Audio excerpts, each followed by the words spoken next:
Welcome back to the third Saturday in October podcast, the SEC tailgating podcast for the rest of us and YouTube channel. This week, we talk a lot. We're excited. We're getting closer to the start of the season, but I am Chris Murphy along with my co-host Bradley Minigan. How you doing, sir? I'm doing great, and hello to all of you in podcast or YouTube land. Be sure to find us on social media at TSIO Pod on Facebook, Instagram, Twitter. You can also find us on YouTube, and you can go to thirdSaturdayinOctober.com, all spelled out, to soon download our kind of Tailgate 101 cheat sheet. And Chris, it's September. Football should be starting this weekend. It's not.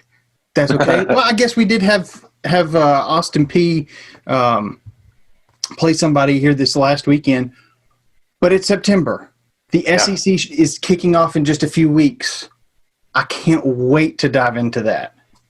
At this point, if you're listening to this the week it comes out, we are 3 weeks away from an actual SEC versus SEC football game in the all-SEC season that we're going to have. So it's a little later than we're used to, but at this point, we're having football, and I am pumped. I know that like a month, 6 weeks ago, I was pretty much in the camp that said, I don't think we're going to have football this year. But I am happy to be proven wrong. I hope that we continue this trend of us moving closer to a season.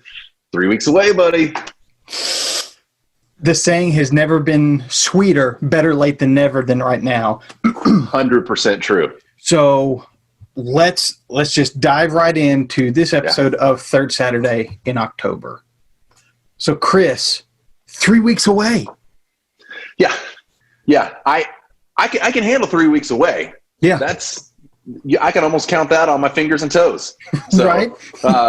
If I can do that, then we're getting close. Again, this week should be week one of the normal football season. And so I was doing a little research on that and found the old helmet schedule for that. And I decided that it would be nice to give it a little title. Things are good with the title. So I thought the should have been pre-COVID week one, or the Shibby Preco. Shibby Preco should have been pre-COVID schedule. We would have actually had some games this weekend to look at. And so I thought maybe it would be good to run down that list and to see if there's anything that sticks out to us, if there were any trap game possibilities, any exciting matchups that we were talking about pre-COVID. I remember at the end of last season, we talked about the games that we were already looking forward to for this season, and knowing that those didn't actually pan out the way we thought, we could at least look back and go, I thought this would have been exciting. So would you like to dive in and see a couple of the games that we would have had? Yes, and right before we do that, Shibby Preco, I mean, it sounds like, what is that? An abbreviation. I can't remember the other term for it. Yeah, an acronym, an abbreviation. An acronym, yeah. That needs an acronym. Where my wife grew up in kind of middle Georgia, outside Macon, they have one of their own that's Edamgified, which sounds like a terrorist group. Edamgified. Every day in middle Georgia is Armed Forces Appreciation Day. What a mouthful. I love that. I mean, Edamgified is a mouthful, but yeah, so you're at least shorter than that with Shibby Preco. But Chris, what games were we going to have this upcoming weekend? Oh, so sad. Yeah, in a Shibby Preco world, we would have had some games. Oh, there we go. Well, yeah, little skips and bumps. We'll roll with it. But what were the games that you had kind of circled on your calendar? Well, in a Shibby Preco world, I'm going to use that name until I get tired of it, and I'm almost there already. But it's the first game of the season. They're usually filled with one or two games that are of some note. and then a lot of games that are just kind of filler, kind of warm-up games. And this week would have been no exception to seasons past. Tennessee, they were going to play Charlotte. So, it's a pretty big warm-up game. Yeah, but it goes well as Georgia State last year. No problem. Right. Yeah. But Alabama actually was going to be playing USC in Jerry World in Dallas, Texas. And that's certainly not happening now that the entire West Coast side of the football landscape is not playing right now. But that would have been exciting. That was actually an early trap game for Alabama, in my opinion. Two storied programs coming together, and who knows what was going to happen. Because, again, it's the first game of the season. Alabama's lost a lot of firepower, and specific Tua Tagovailoa not being behind center anymore. So that would have been a fun, exciting game. Also, Georgia, I believe, would have been playing Virginia. So that would have been a fun game to watch, a nice SEC ACC matchup. And then last but not least, who was it that was playing? Ole Miss was going to be playing Baylor for a good SEC Big 12 or Big 10 matchup. So thoughts on that? Or Big 12, yeah. Yeah. I was looking forward to Alabama USC. I was looking forward to UGA Virginia. Pac-12, ACC against the SEC. I was also really looking forward to Ole Miss versus Baylor because I did go to Baylor for a couple years, Sic 'em Bears. Just an interesting matchup. Baylor closer to the top of the Big 12 right now, though they're breaking in a new coach. But,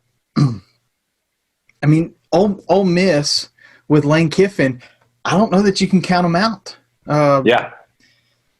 So that game is an interesting one, I see, for you because of your allegiances and anger in different areas. And so it's an SEC team in Ole Miss playing a Big 12 team in Baylor, but you went to Baylor, but you host an SEC podcast, but it's Ole Miss, it's not Tennessee Volunteers. So where would you have been cheering on Saturday night? As much as I love the SEC, I'd be cheering for Baylor. I'd pull out my old the freshmen you can get a jersey. It says the Baylor line on it. Cool. It's kind of reference to this lineage of Baylor students. You know what? We ought to have some of my buddies on the podcast. Heck yeah! Because we were super fans. The freshmen get to run onto the field and kind of create a spirit line for the football team to run through. Similar, but not as majestic as running through the T in Neyland Stadium. I did that once or twice. When you do that, you kind of get the worst seats in the student section. Oh, really? So a couple of buddies of mine and I decided, you know what? We love that tradition, but we're going to be those guys that paint our chest, front row, really hang out. So that's what we did. I'll see if I can get in touch with one or two of those guys. We may have some funny stories in there as well. But I would be cheering for the green and gold, the Baylor Bears out of Waco, Texas, now home to Chip and Joanna Gaines. Chip and I may be kindred souls. That's a different story. That's certainly true. But yeah, I'm gonna miss, probably out of all those, I'm gonna miss that matchup the most from week one. Yeah. What do you think the outcome would have been? Ole Miss versus Baylor. Even with Baylor having a brand new coach, Ole Miss is not an advantage there with Lane Kiffin. Yeah. I think Baylor still pulls it out. I think pretty handily. A couple touchdowns. I don't think it's, like a 4-touchdown blowout, but I do see 2 or 3 touchdown win with Ole Miss maybe kind of pulling within a touchdown or two in the final minutes, kind of trash time kind of thing. I love that. I think I think Alabama would have been ready to go week one against USC. USC just not being where Alabama being not necessarily at its peak. I can't say that because they didn't just win the national championship.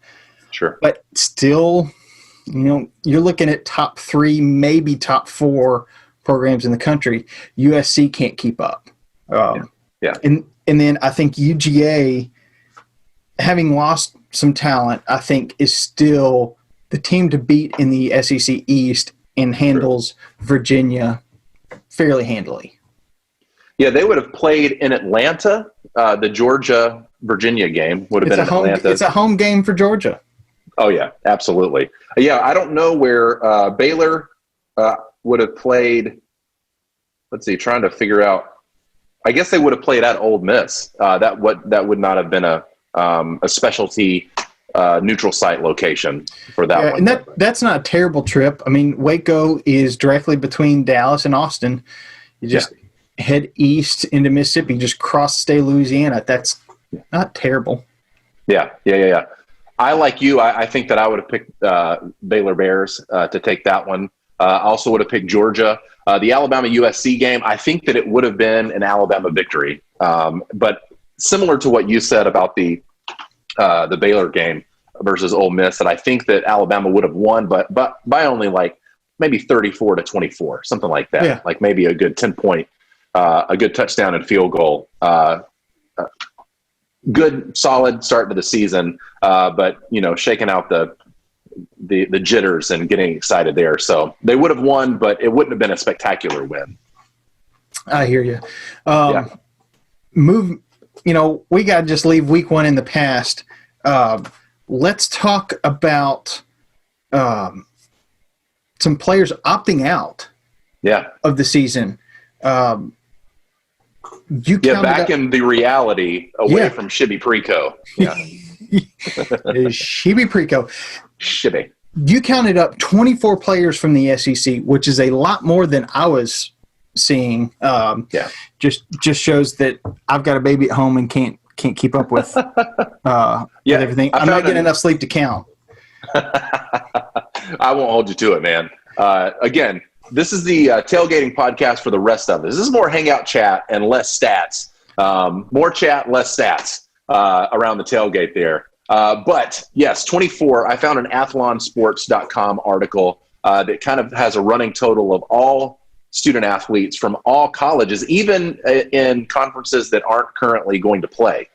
So there were several from the Pac-12, several from the Big Ten that I saw as people that had opted out. But in the SEC specifically, we have 24 students currently, and this is as of Thursday, September the 3rd, that have opted out of playing. And interestingly enough, 2/3 of them come from the West, and then only 1/3 from the East. And 6 of those 8 people from the East that have opted out have all been from Vanderbilt. So I thought that was an interesting little tidbit. That is, I think because of those 6 from Vandy's going to be hit hard. It's going to be tougher for them to compete. They were already bottom half of the East, and that's just going to kind of put them behind the 8 ball even more.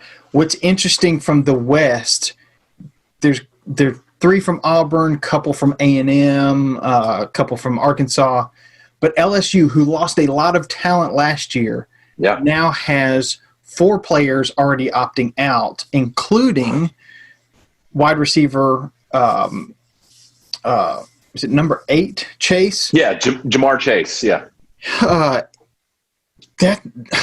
I think LSU in the West is going to be hit hardest if they decide, yes, I'm going to sit out this season, making way for Alabama to separate itself just a little bit more in the SEC West this year.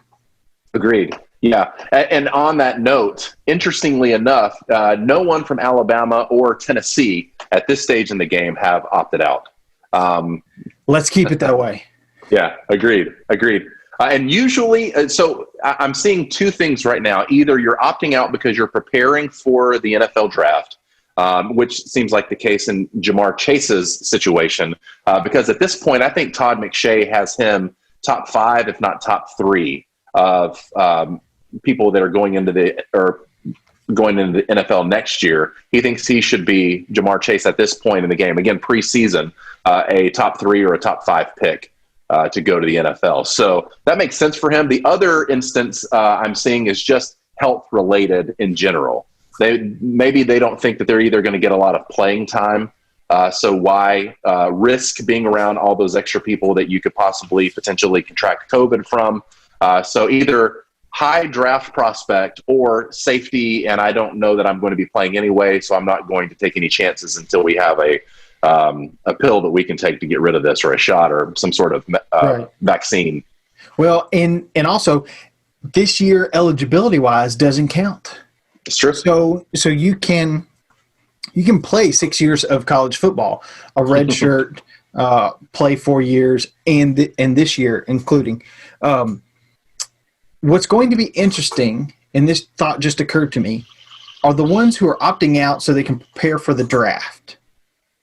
How is that going to affect seasons going forward? We've seen players opt out of bowl games for that reason. But I think players opting out so they can prepare for the draft, how does that affect their draft stock, if at all? Do they drop or do they stay the same? If they stay the same, I can see a lot of talent opting to do that. It's like, you know what, I'm just going to take a year and work out. Yeah. Take classes, work out with the team, but I'm not going to play. I'm not going to risk myself with injury. Just an interesting develop to watch come next April when we have the NFL draft. That's a great point. There are a lot of things on the horizon right now that could drastically change the landscape of college sports, specifically college football, specifically with the student athletes in the next couple of years. I mean, hearing rumors of the Power 5 breaking away and forming their own thing away from the NCAA. What am I saying? The NCAA, excuse me. Finding players that are opting out and what that looks like moving forward. And this is kind of a gimme year for a lot of people because, there's going to be everything from, I'm going to be a high draft pick. I don't want to risk anything. So that's why I'm opting out. There's other people that are like, because people opted out, we didn't have the chance that we should have to compete for an SEC championship or an ACC championship or a national championship, whatever it may be. And so a lot of people that may argue with the person or team that ends up taking the national championship trophy home of like, we really don't count that year 2020 because, 2 of the top Power 5 conferences weren't even in contention that year. A lot of stuff that's just this season's strange. It's starting and ending differently and later than it usually does. At any moment, any of these people, from Greg Sankey to all the other commissioners of the different conferences, could come in and say, now the ACC is not going to play, the SEC is not going to play, the Big Ten are back in, we're going to play, the Pac-12 could, who knows? Who knows? Regardless, a lot of interesting things that could really change how football and college sports in general are played moving forward. Yeah. Well, in something that you brought up just before we went on, speaking of changing landscapes, very soon players will be able to profit from their likeness in college sports. Yeah. Najee Harris has a new YouTube show. What's this about? Yeah, it looks like that he released it just yesterday. So he would have released it Wednesday, September the 2nd, 2020. He's got a new YouTube channel and show called The Campaign. What it looks like, again, Alabama's one of its top running backs. It looks like that it would be a really smart move to do something like this, to start your own YouTube show, YouTube channel, to highlight all of what you do, especially if you could be a Heisman contender, especially if you're about to declare for the draft, of upping your stock and other people being able to see you as a personality, you as a player, you just doing what you do. So it looks like an interesting thing to do. But as we were talking a few minutes ago, if he makes any money off of this, what is that about? Who profits? Where does that money go? Is he not allowed to monetize it? What are all those things coming from? So, yeah, in 17 hours or so, he already had 6,500 views, is what you told me? Yeah, something like that. Yeah. So that's going to, well, I guess there are ways that you can turn off monetization on YouTube, but Yeah. I don't know that he wants to do that. But what happens to that money? Does it go to charity? Who knows? I think we should do our own version of this. We can do the same drills. We can run around, show how fat and slow we are. And you had the great idea, instead of calling it the campaign, we can call it the champagne. Yes. I don't hate it. Yeah. You know, the SEC Tailgate podcast, we're about more drinking, less thinking. How about that for a tagline? More drinking, less thinking, more chat, less stats. Yeah. So, who knows? We'll just have to watch this one play out, literally and figuratively. Hey, maybe we should do that call out back to Najee Harris and do our own version called the champagne, like you're saying. And we have to do all the drills that he's doing, but the whole time we have to hold champagne flutes that have champagne in it at the same time. Yeah. So we have to catch the football being thrown to us and not spill our champagne. This how could this not be a million hit YouTube Najee, let's see you video? Let's see you not spill your champagne doing all these drills.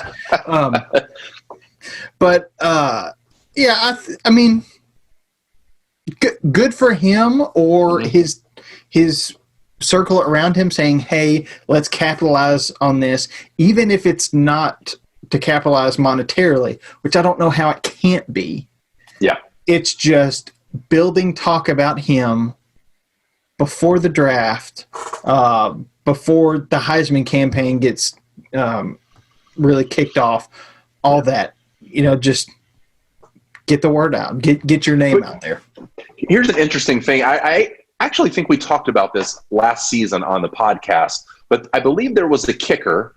I don't recall where he was from, but I think it was a kicker that could do like trick shots and stuff. College kicker that decided to do a YouTube channel to show off some of those trick shots, kind of like Dude Perfect or something like that. Yeah. And he was told that he had to turn it off because it was so popular that it was gaining money, but because he couldn't profit last year, that was something that he had to actually stop the show. I wonder if there is some either new agreement with being able to profit off your likeness, or if you have to prove that you are not benefiting monetarily from the YouTube channel. I'm not sure. When does that profiting off of your likeness go into effect? Is that this season or next season? I want to say it starts 2021. Okay. I think when we were talking about it last year, we were still a full season away. Gotcha. At least for the state of California. And that's right. Yeah, it's I think the NCAA kind of got on board quickly soon after, because it was going to be unfair for just California to have it, because then you've got UCLA, USC, Stanford all getting, okay, I want, as a recruit, I want to make money. Yeah, I want to go to the league, but I want to make money now. So, I think the SEC would have done something similar should NCAA not step in. But if I remember correctly, the NCAA kind of said, "Hey, let's follow suit." Yeah. So, hey, quick, I wanted to go back and mention this as well. When we were talking about the players opting out over on the SEC East, a pretty notable player at Georgia, Jamie Newman. That's right. The quarterback transfer from I forget exactly where he transferred in from. The potential starting quarterback? You had to say that you couldn't remember, because now I can't remember. Wake Forest. But knowing that he transferred in from Wake Forest. That's right. That's right. And I believe he was the front runner to be the starter. I believe so as well. So now JT Daniels, who is the transfer from USC, right? is now the projected starter. I don't know how close that competition was. It's going to be interesting to see if this really sets Georgia back at all. Yeah. What I liked was Kirby Smart said, "Hey, look, we're going to support anyone who decides to opt out. We're still going to give them a scholarship. Uphold our end, support them for what's best for them." So I think that was a classy move by Kirby Smart to come out and give that statement the way that he did right after the news broke. That's interesting to say that in that way about Kirby, and I think that you're right. It seems that this is a year where coaches have been really standing up for their players, really supporting them in all that they do, whether it's Kirby supporting anybody wanting to opt out or Tennessee. I mean, every week there's just something new coming out of there that they're doing to support their players. Yeah, I saw pictures from the march this weekend. So last week we talked about Coach Pruitt moved practice so that players could take part in this march across campus for civil justice, and some of the players, some of the marchers were wearing these shirts that there's a sign as you leave the locker room, the home locker room in Neyland Stadium, that says, "I will give my all for Tennessee today." It's a T-shirt that says, "I will give my all against racism, for unity." I can't remember the other phrase, but I want to know where I can get one of those T-shirts. I'd love that. Yes, but props to Coach Pruitt for standing behind his players. He's been the one I've seen in the news the most, but he's not the only one this week. Coach Saban led a march with his players across campus. Is that right? That's true. Yeah. I saw some pictures of them all decked out with their masks on, but marching. And Saban saying something to the effect of, "We're not going to let this die out." Talking about social justice, social change, that we're going to make sure that we as a team stand up for that. So I really appreciate across the board all of the efforts that the coaches have been making to stand up and say, our players, they are worth being heard. We are going to give them a platform to be heard, and just standing up for their players and the decisions that they make. I think it goes a long way, showing that the unity, again, like you talked about last week, the unity that's shown in sports and even in a movie like Remember the Titans, showing that unity through sports can bring so many people together, whether it's the coaches, whether it's the players, whether it's the team as a whole, whether it's the fans supporting the team. It's been a hard year, but seeing some things like that have been great to watch, to show some support for social justice. There's so many sounds that I can't even say it. But yeah, the opportunities that we have to support one another. Yes, indeed. So I'm excited. Again, I think a lot of changes that are coming to college football in the next couple of years, but something that I'm excited about with all these changes are that student athletes have a voice and coaches are supporting them. Well, and what I like, and I'm really only paying attention to the SEC. So I don't know what's happening across the country with football programs. But Alabama, Tennessee, I know Missouri has had marches. I'm not sure what else has gone on in the SEC even. But to see the quote-unquote racist Deep South be leaders in showing support for civil justice, for racial justice, I think that's pretty powerful. I think, I know Saban is not from the South originally, but between LSU, the Miami Dolphins, and Alabama, I think he's been adopted into Southern culture at this point. Yeah, I agree. I'm not sure you get any more Southern than Jeremy Pruitt. If you've watched one of his press conferences, heard a snippet of him talking. I mean, he is from Alabama, played at Alabama, has hardly left the Southeast. I mean, he coached in high school and football in Alabama. Yeah, coached at Florida State.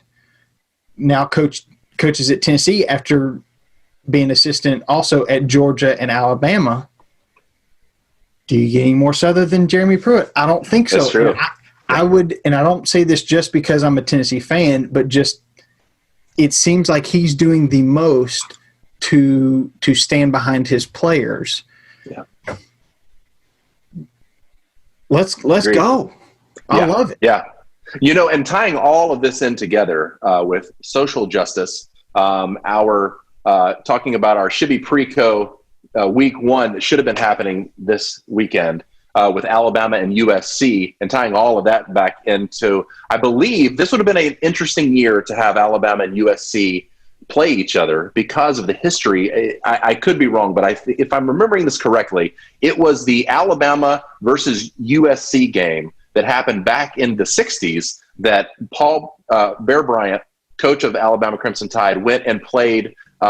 He was coaching an all-white, non-segregated team in the Alabama Crimson Tide, and they went and played a segregated USC.